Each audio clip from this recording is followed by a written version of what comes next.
Hey, welcome back to the Jiu Jitsu Oracle. It's Ross, and I'm joined by Taylor Pearman today, fresh off a crazy CJI 2 European trials in London.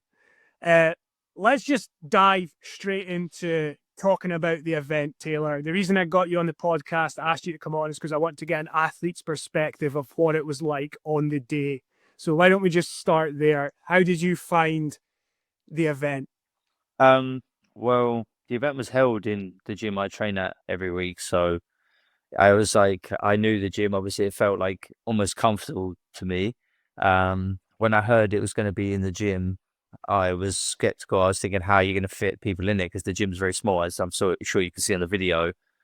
But they did make it kind of like work with, well, it kind of made it work with like everyone sitting around the mats, but obviously it made the mat even smaller, which is obviously when you had the big guys in there, it made a difference. How people were flying into the crowd and stuff. Um, I thought like I thought with what they had, it was good. You know, maybe they could have got a venue or something, but I think that's this kind of style and the chic they were going for. You know, so I think it worked quite well with what they had. I think it was. I saw online a lot of people thought it looked really bad, but which I get what they're saying.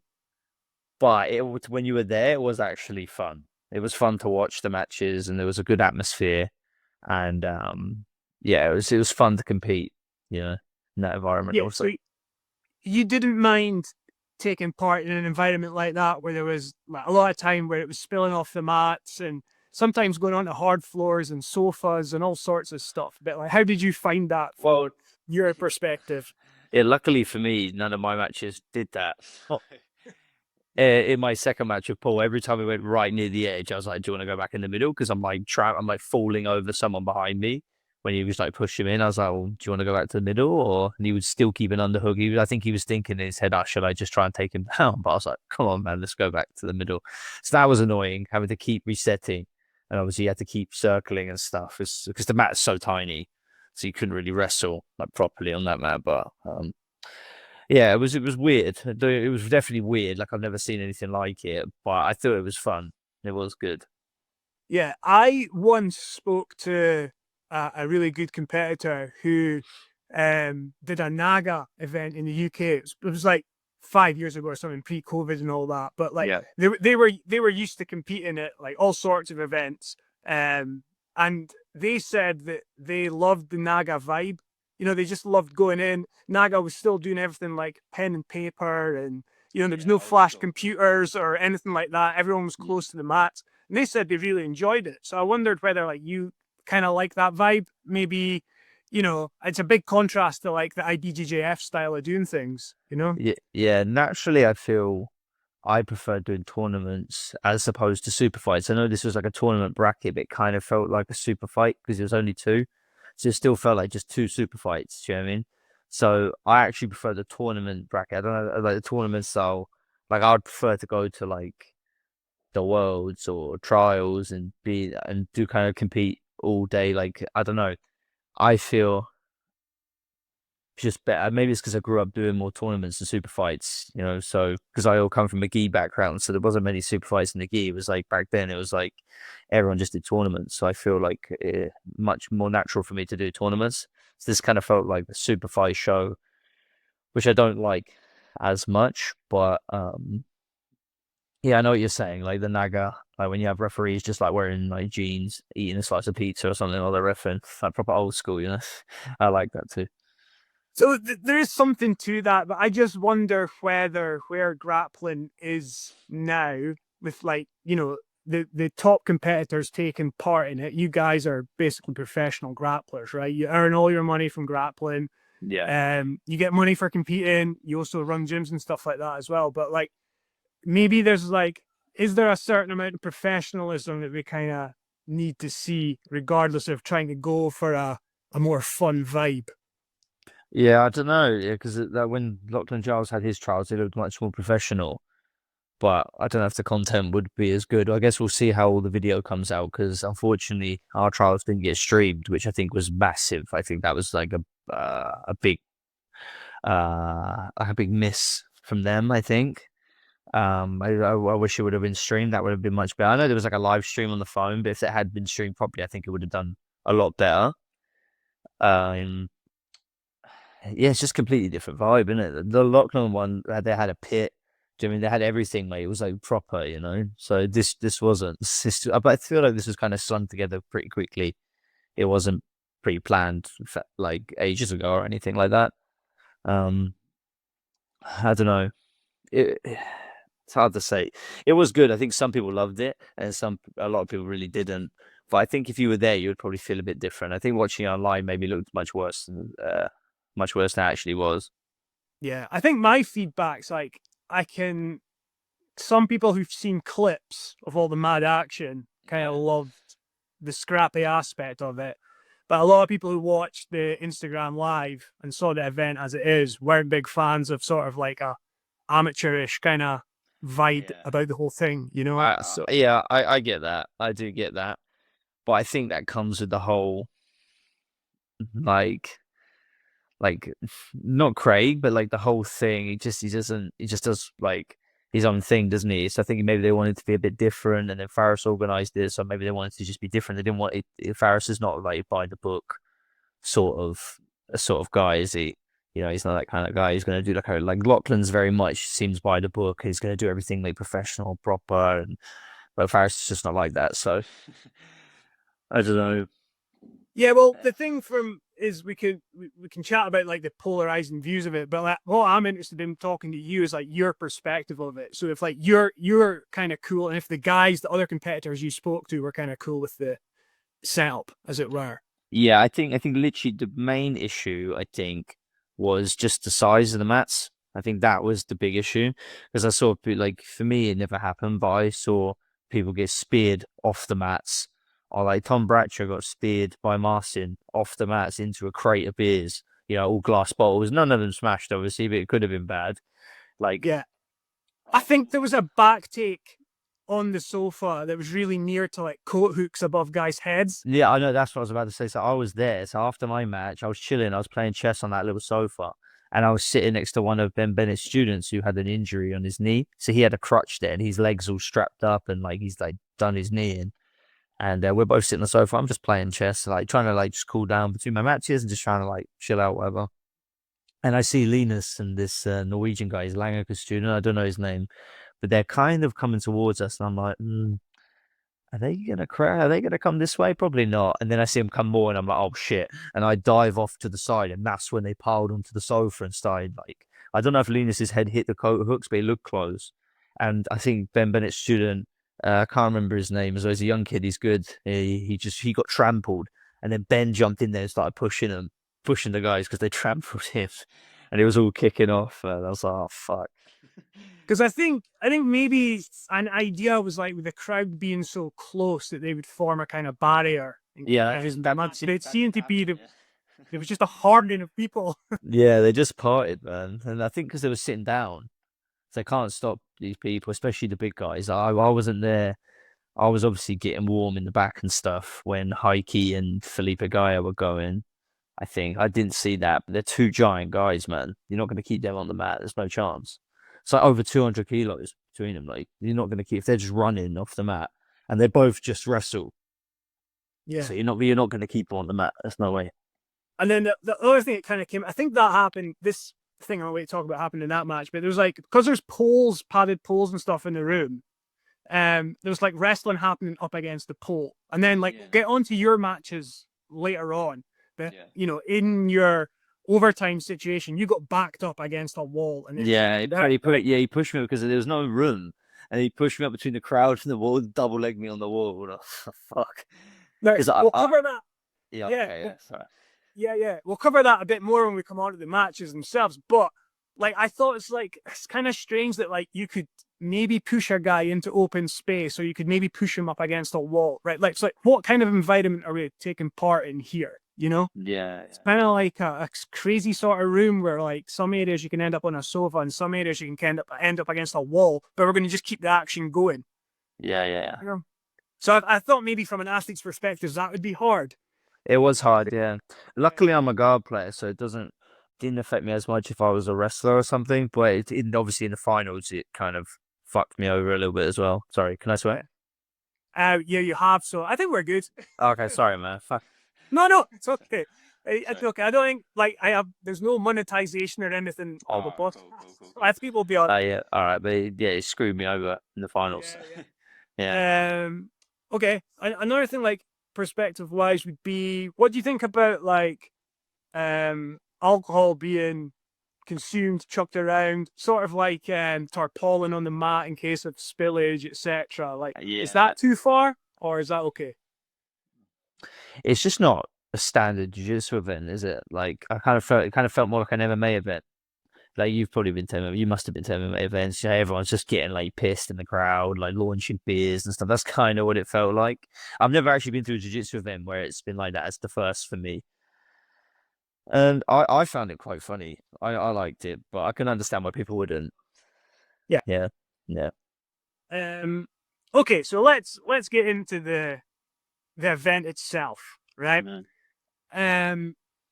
What did you think about having a trials for Europe anyway? Because I guess like the guys who are coaching have decisions to make as to whether they're going to do it. So what did you think of the idea for Europe, and kind of like what did you think when you were asked to get in it? Okay, so yeah, basically, what happened was the trials was originally because there's obviously a few good 88ers in Europe. Like we have a good strong 88 kilo presence as me, Santeri, Pavel Yawoski, and Owen Flanagan really are the four main ones, I think. Like four main eight, and Pavel goes 77 also, like he did this weekend. But like, so really the three main, who are the three guys who win trials? It's me, Santeri, and Owen, really, isn't it? I think. Yeah, well, Like, yes. Terry has won the trials a couple of times. Then you and Owen have won recently as well. yeah. So they asked us all to do a trials together, and me and Owen obviously train together multiple times a week, like every week. We live together. We're good friends, and then we're also really good friends with Santeri. So we're all kind of like we didn't want to do it for free, so we were like, "But give it to Owen. He does it. If anyone's going to get it, I think he's the highest ranking. He's done the best in ADCC. It makes sense for him to have it." So we were like kind of cool with him having that, and then so it was kind of like cemented that Owen was going to be the 88 kilo guy. And then the next day they come back and said they're going to do a trials for 88 kilos. And there was going to be, they didn't say who the whole division was going to be, I think, but they said they're going to fly in Paul to compete against him for the spot, Paul being the wild card. And then Owen, obviously, so they said they've gone from Owen being an 88 guy to doing the trials. They switched it up, and then he said he wants to get paid to do it because if he had the super fights with these people individually, he could get like a few thousand each super fight. So he's like, well, why would I? Like he asked Polaris, said that if I face Mohammed in a super fight, how much are you paying me? Blah blah blah blah blah, and whatever. So he's agreed that he could get like a decent amount of money for these matches. So he didn't want to do it for free. And obviously they wouldn't pay him to do just the matches. You know, they'd only pay him for the win. So he wasn't up for it. So then that's why I stepped in. Yeah. On that whole being paid, what did you think about that as well? In terms of the event setup and then the athletes scrapping in that environment for no money, you know? So it's like, to me, when I was watching it, I was like slightly kind of concerned that you guys are pro grapplers. Yeah, you know, if an injury happens, it's bad. But you guys are basically competing for no money there, right? Unless you make it through to CJI and unless you win the money there. Still, unless you win, you were guaranteed nothing. So yeah, that was like a big thing on everyone's mind. I think like do we want to do this? Do we want to try and break each other for free, like for no money? Do you know, there's only one of us that's going to win. The rest of us get nothing.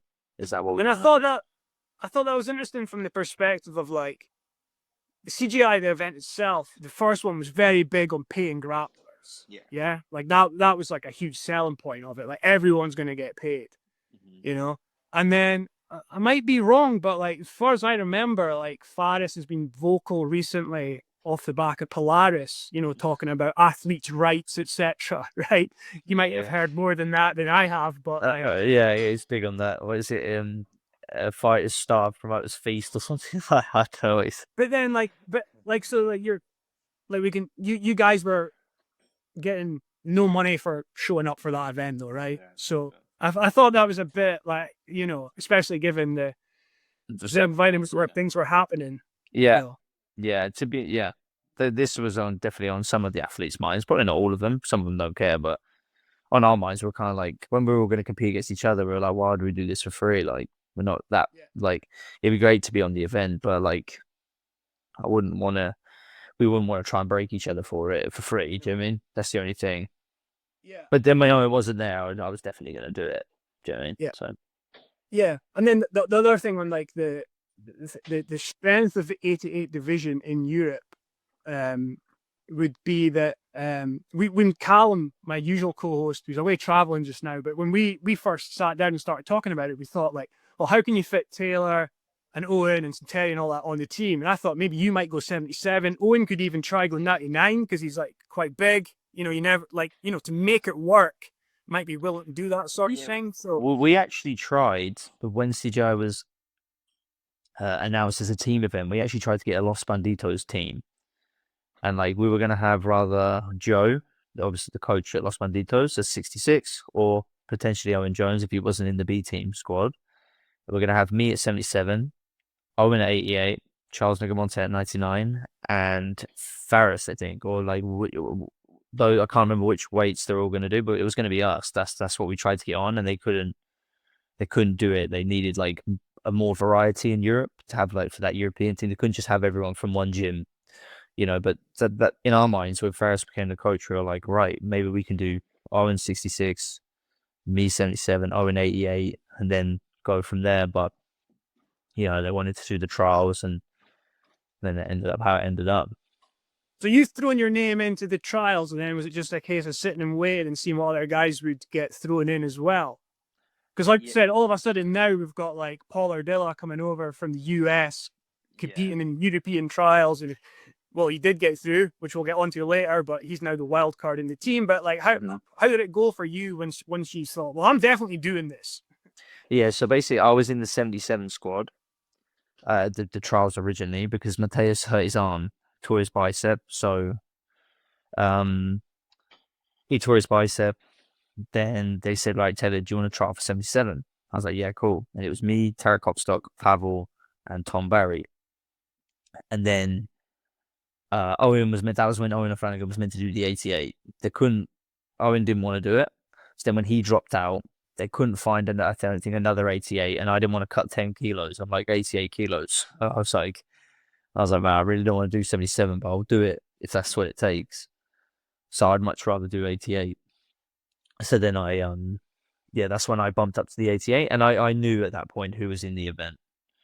I thought it was weird putting the wild card in to the trials. Like, if you're going to have a wild card, why not just put them in? Because there was a potential there. If I beat Paul, we just didn't have one.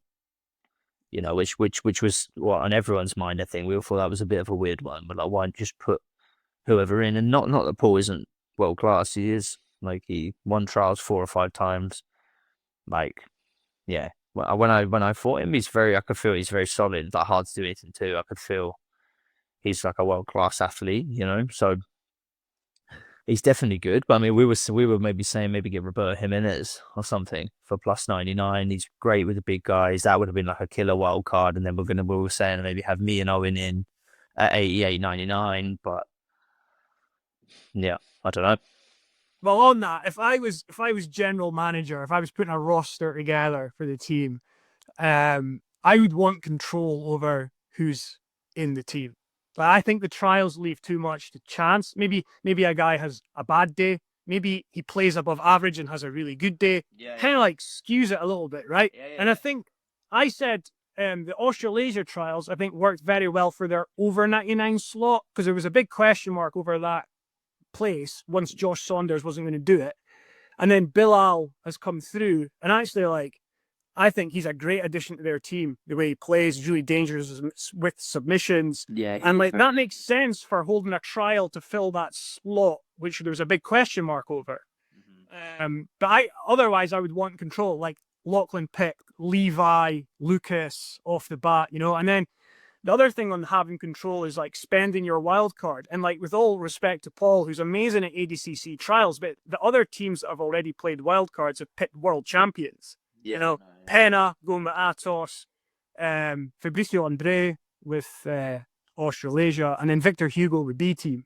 Yeah. And Paul's not world champion level, although he's, he always wins the ADCC trials when he enters. So, I just thought maybe going that way about it, try to spend the wild card on a world champ. That's what we said as well.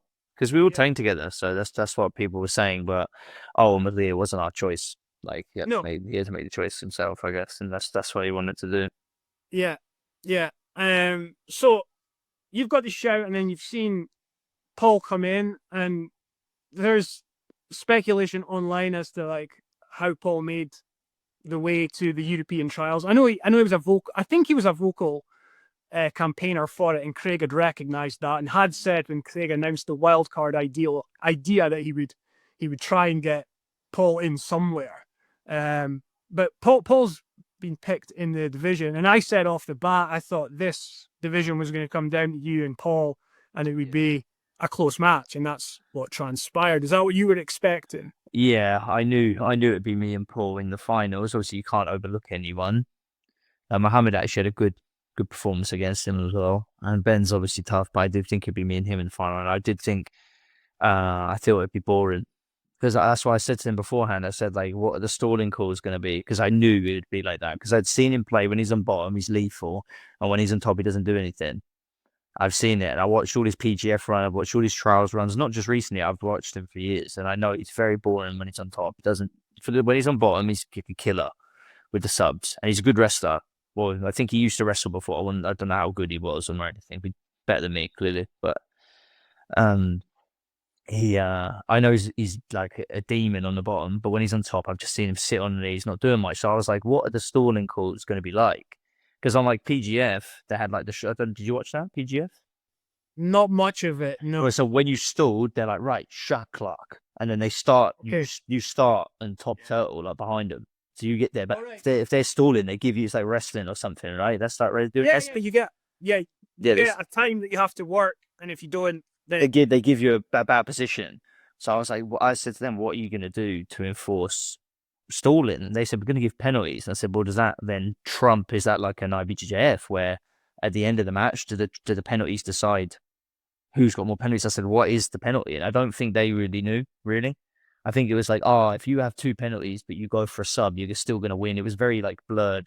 And I was asking these questions just because I knew how the final would be. Because I was like, right, I'm going to play tactical. He can't pass my guard. I'm going to try and attack from the bottom, be more active. I knew he hasn't been subbed in comp in like 10 years, Paul. So I knew it'd be very hard for me. And he's a much bigger man than me. He was way bigger than me in person. And I could feel how strong he was and solid. So I was like, right, it's going to be very difficult for me to sub, obviously. Is he going to do anything? It kind of came down to, it was kind of like an Elder Cruz situation when I fought ADCC, these like kind of stally wrestlers, they don't want to do anything when they're on top. They don't try and pass me. Like you see my trials run where I tapped everyone, it's because everyone's trying to do jiu-jitsu with me.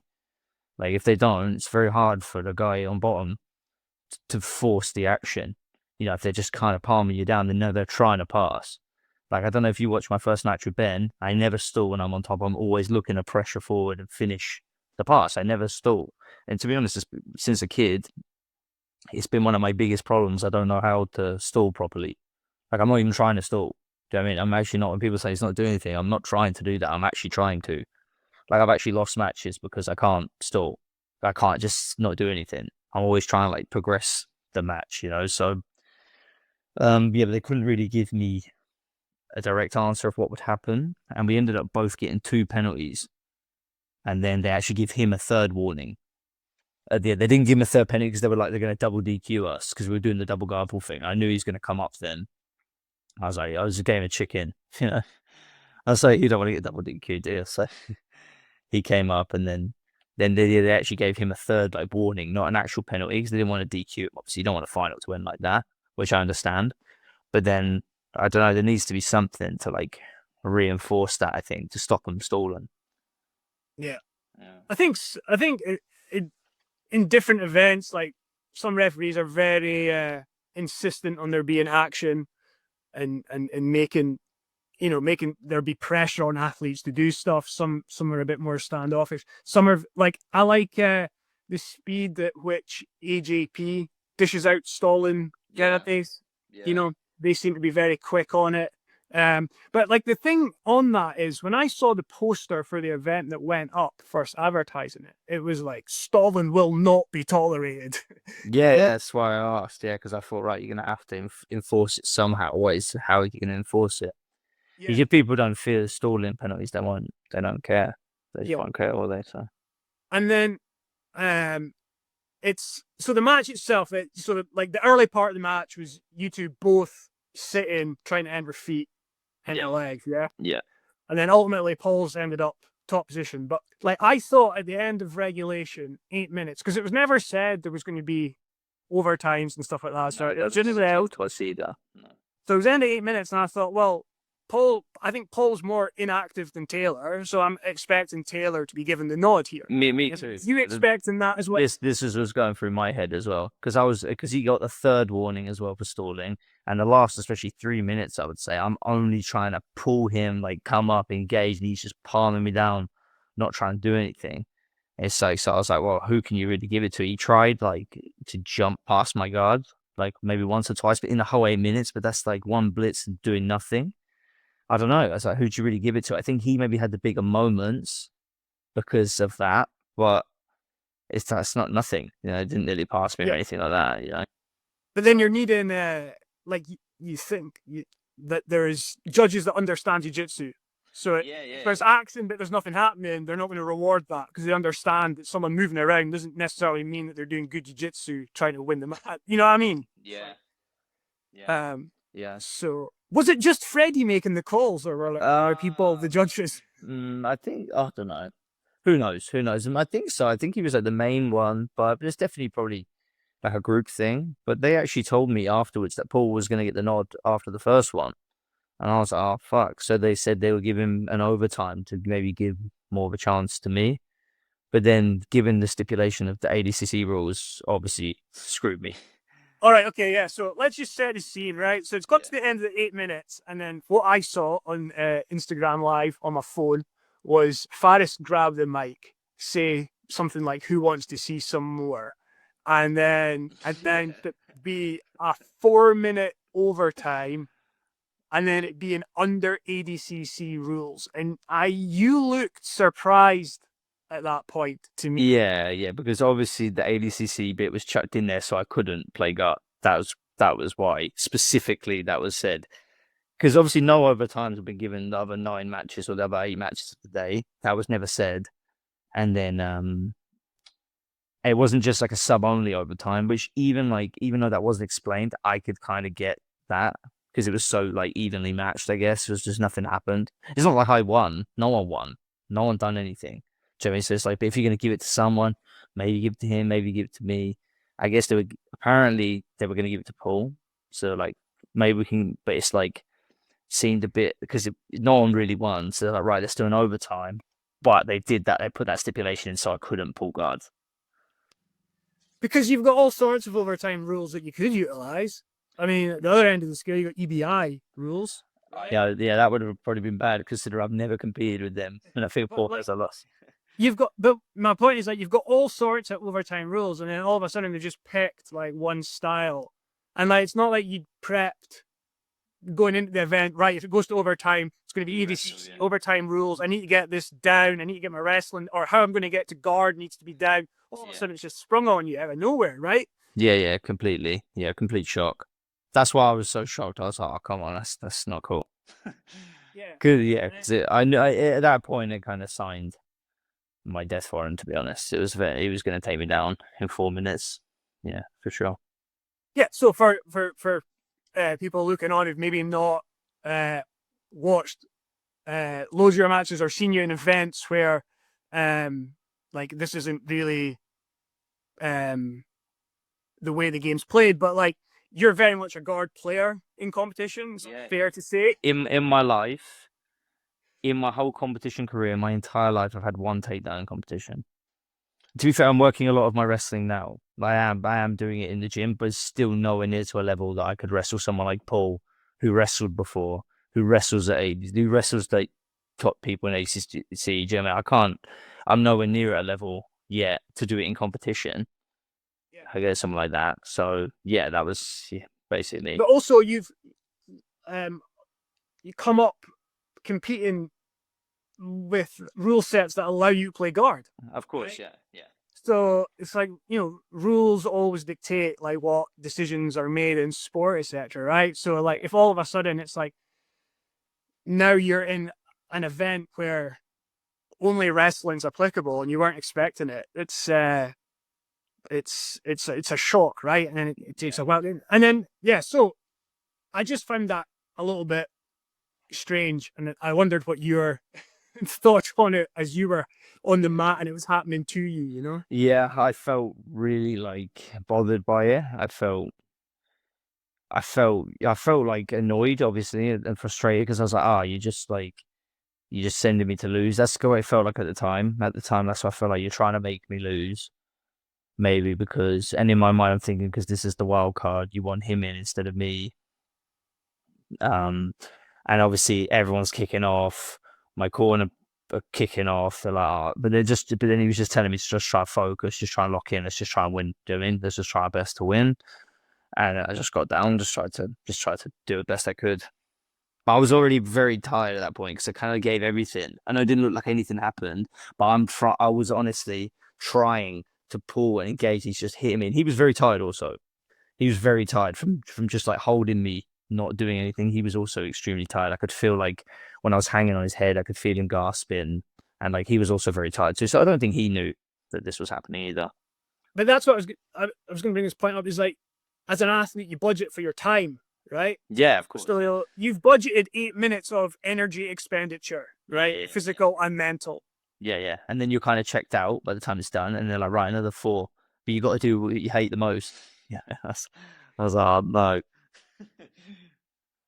So hopefully eventually like people will see like the match itself and the overtime round when something goes up online on YouTube at some point. But ultimately I think in the overtime, like Paul maybe got you to the ground once, kind of stood back up, and then forced you to a wall and got you down. Yeah, he took me down once. I kicked and stood back up, so it didn't count. But I knew at that point he's getting the nod. Do you know what I mean? And I could feel he was just too. I don't know, man. He wrestled. Do you know what I mean? I could feel I couldn't get close. I was too tired to get like really in close. I felt like even if I got a shot on him, he was really strong. Like he was very solid. I could feel there's no way I'm putting him down. Do you know what I mean? Especially with the like how I'm fatiguing now, or how fatigued I was at the time. I was like, if I even get to a leg, I'm not gonna put him down. Do you know what I mean? So I kind of knew by that first takedown he hit, even though I got back up and he didn't hold me down, I was like, oh, he's stolen it now. He's just stolen it. So then you're kind of already mentally checked out a little bit. But I tried to keep going more. And then, he pressed me up against like the crowd and the wall. I think I tried to stop and like move to the middle, and he just like shot a double leg on me against the wall. Because I remember stopping because the wall was behind me, and I swear I remember like stopping to go and like circle back in, and he just blast doubled me into the wall to took me down. And I was like, oh, yeah, that was peak. So yeah. So I just thought as well from like my perspective as a viewer that like from the like only having it on Instagram Live to then like seeing the room and like the chaos that was going on to then having like an overtime situation where like it's seemingly made up on this spot. It was like one thing after another, adding to the sort of, I was using the word amateurish kind of feel about it. I don't if by the end of the tournament, by the end of the day, like what were your feelings about? I mean, obviously you were feeling like pretty bad, dejected or whatever after the result, but like I just wonder if it all kind of compounded for you. Yeah, like I was really upset afterwards. I was like, I just felt like bitter, like I just had it robbed from me. That's how I felt, and I felt like at that time I felt like this is just a joke. I can't believe that's just happened. And I was like skeptical maybe something would happen. I was like skeptical beforehand, maybe they would do something because Paul was the wild card, and I know like, people had funded him over. It's not Craig or anyone. Craig didn't do anything to do with that, but I know people funded him to come over. And so the feeling was Paul had a lot of backing. yeah, this is what I felt. Yeah, obviously he's the wild card, so I felt they kind of needed him to win. So then when they obviously changed the rule set last minute to go against me, I felt quite wronged about that. I'm sure, I think everyone did, to be honest, because I had so many messages and people writing online and people kind of felt the same way. But then after it was all said and done, obviously I was pretty annoyed. Craig actually spoke to me. I know Tommy Langaker actually kicked off a little bit, apparently, as some of them have said, like his piece said that wasn't fair. You can't just change the rules and blah, blah, blah, blah, blah. But I know Craig, he compensated me, which was nice. He's one of the only, I've only met Craig once before, but not properly, but he was a really sound guy. And he kind of made it right, which was good. Yeah. And was Tommy's kickoff, was that in person or online? No, he was there. Right, I didn't see him, He was there. He was cornering the guy who flew into the sofa. Ah. Yeah, he was fighting Linus, his student. He was there. And I didn't see him do this, but he'd said to me, he spoke to him, just said, like, that wasn't right. You can't change the rules on an athlete. You just can't do that and stuff. So he said his piece. But then I think Craig just didn't like how it went down. So then he just made it right, which was good. And then I felt fine after that. Yeah. And no wishing injury or absence or reasons for guys missing out or anything like that. Are you still up for doing something if an opportunity arose? Be it like an involvement somewhere, a super fight, something to do with CJI. Are you still up for it despite like that experience? Yeah. Yesterday. Man, CJI is one of the biggest events in the world. It's going to have all the eyes on it. They pay the athletes well. Like, they pay the athletes as like the best, really. Like, unless you're like a top world guy, Like, I would love to be on the event if any opportunity arises. And I spoke to Craig, and he said, "Look, if they're going to try their best to do something for me, and because they didn't feel like it was right what happened, and he's going to make it right." And that was it, So I'm definitely would take any opportunity he gave me. And outside of that, what have you got coming up, Taylor? Are you competing? Yeah, I've got Aiga in Kazakhstan in a month for Team Euro Trash. So we got to go to Kazakhstan for 5 days. I wasn't going to do it, but Santiri persuaded me. So it'll be an adventure. That's what he said. He said it'll be a good story. So yeah, I'm going to go to Kazakhstan in a month. And then hopefully something with CJI maybe, because when's that? July, June, August. Yeah, so hopefully something then. Then I know we've got Polaris squads in November, the finals. So that'd be good. Seems to be the year of team events, doesn't it? So it is. I spoke to Matt from Polaris about that as well. And it's I think it's a good format. It seems to be exciting. Yeah, it'd be cool, man. So yeah, I've got that, staying busy. So I've got Aiga, hopefully something to do with CJI. And then the problem is, if I get on CJI or something to do with CJI, it's a week before the ADCC trials. So all right, are you going to do that in September?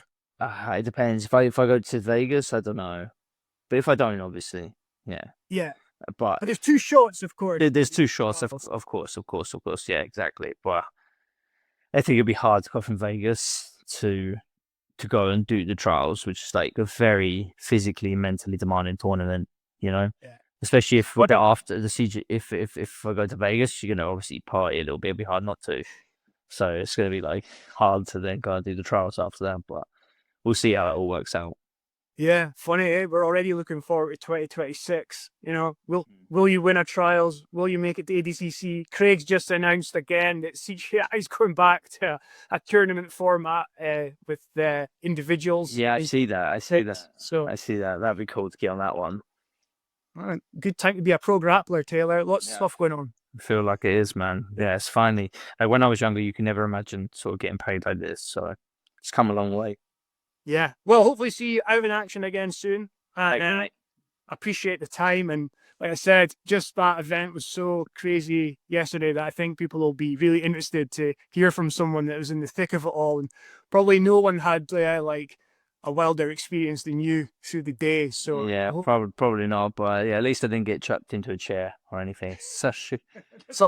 Yeah, but the event was good though. Like, I just want to say this: it was obviously Faris has never run an event before, and there was obviously a lot of mistakes, but it was the vibe was good. Like when you were there, I enjoyed it. I thought it was cool, and I'm very much like more traditional in how I approach things. Like I don't talk shit. I don't do all this crazy content and stuff, and I don't usually like stuff like this, but it was good. The atmosphere was class. And I know it doesn't look like it, but when you were there, it was good. So there was definitely some things he did really well, and some things he needed to work on for sure. I like getting that opinion because, like, it was all very well me commenting on the event as I sat on my sofa watching it on my phone, but while also watching like professional sport on the TV at the same time. Yeah. So, like, you know, maybe like the difference in the two events was like really noticeable. But I think it was important to get a athlete's perspective on it because you're the guys that were taking part and who it was for. So if you enjoyed like the actual spectacle of it, then that's Yeah. good to know. Yeah, it was good.